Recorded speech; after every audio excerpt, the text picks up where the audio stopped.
The New York Jets have made a sneaky trade where general manager Darren Mougey has addressed a position of concern with a little late round pick swap, and we got to break this down. What's up, guys? I'm Matt Long. Welcome to Jets Digest. If you are not subscribed, please hit that subscribe button, but let's get into the video topic for today. Coming from NFL insider Adam Schefter, the trade: Browns agree to trade defensive tackle Ja'Whaun Briggs and a 2026 7th round pick to the Jets in exchange for a 2026 6th round pick. So nice and easy. The New York Jets give up a 6th round pick and we get back another day 3 pick, but later, and we get back Ja'Whaun Briggs. Now, you're probably asking, as I was asking as soon as this trade happened, who the heck is Ja'Whaun Briggs?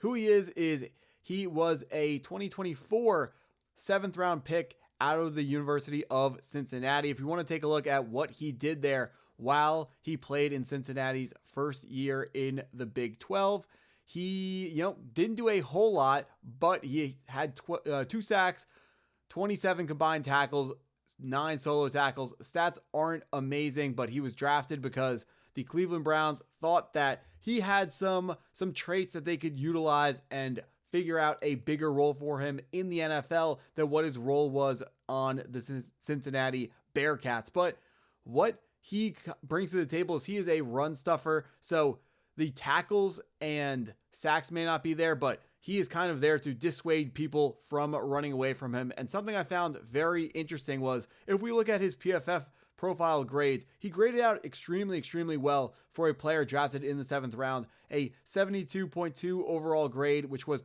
ranked 23rd of 220 defensive linemen, which very small sample size is the asterisk on all these grades, but very good grades across the board, all green from PFF, 64.7 pass rush grade and a 66.5 run defense grade. Both of those inside the top 60 when it comes to all defensive tackles around the league. Now, what does this trade mean for the New York Jets? First of all, it means that Darren Mougey is looking around and he understands that this roster is not done. And there are 2 positions of need that the New York Jets had this morning. Now, defensive tackle, a little bit less of a positional need, but we know Darren Mougey is looking for ways to improve the roster. Currently, people are asking, also, we know Byron Cowart is injured, and this is going to be this kind of tells us that maybe that injury is a little bit worse than we originally thought. We thought Jay Tufele was going to be moving up into that second defensive tackle spot behind Quinnen Williams.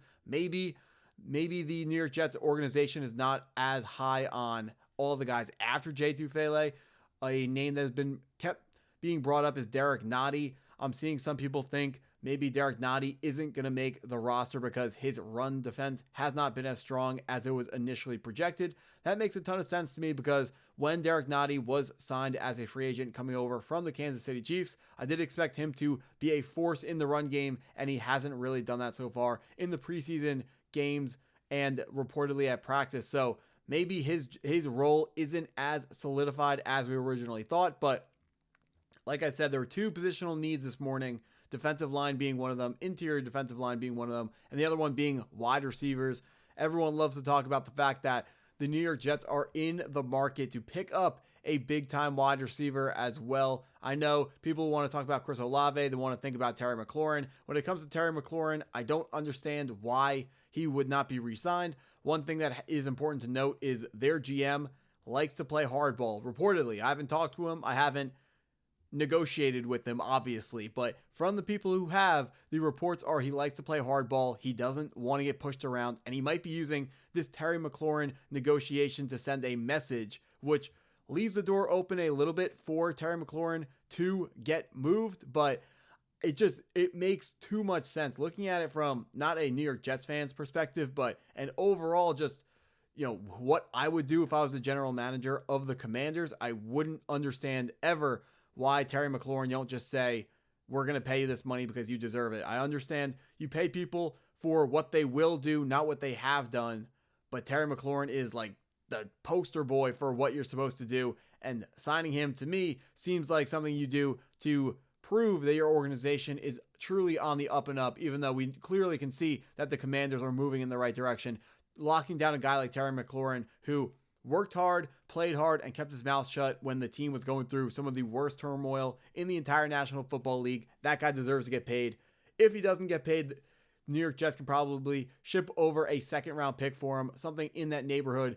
Go pair him next to Garrett Wilson. But the name that I'm hearing also a lot of people talk about, the name that is more exciting to me is Chris Olave when it comes to a wide receiver trade for the New York Jets. Chris Olave, yes, he deals with concussions. Yes, he has had some other injuries in the past.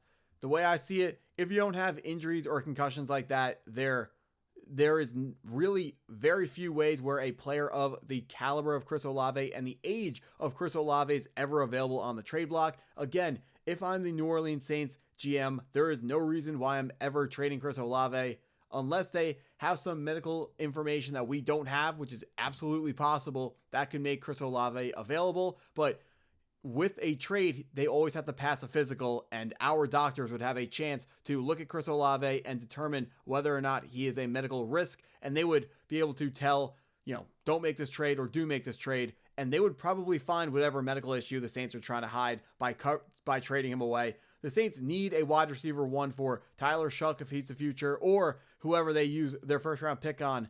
So I can't imagine why the New York Jets, or why the Saints would make Chris Olave available for anyone to come trade for him.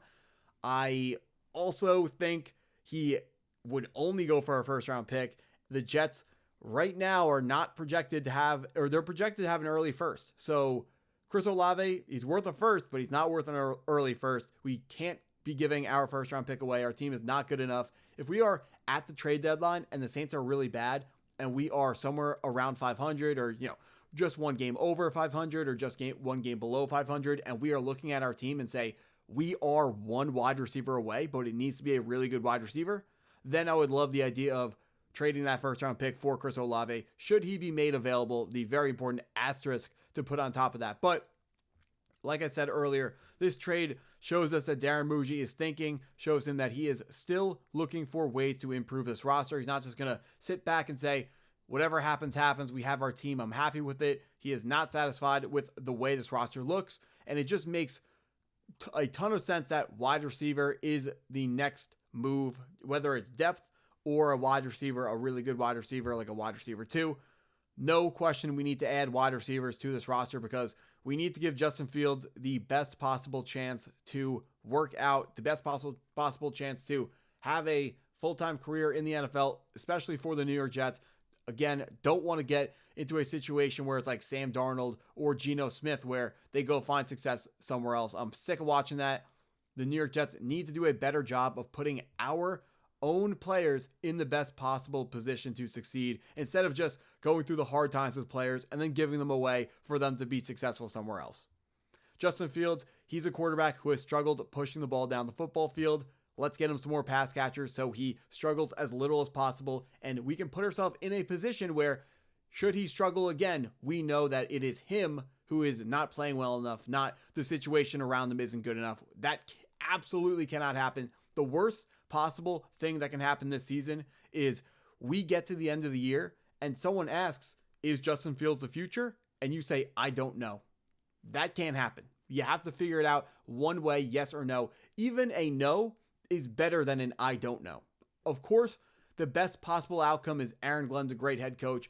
Justin Fields is a great quarterback and he's the future. I'd love to have that be the outcome, but if that is not the outcome, I would much rather have it be we know for a fact he is not the future than he might be the future, and then we have to spend more time figuring out whether he's the future or not.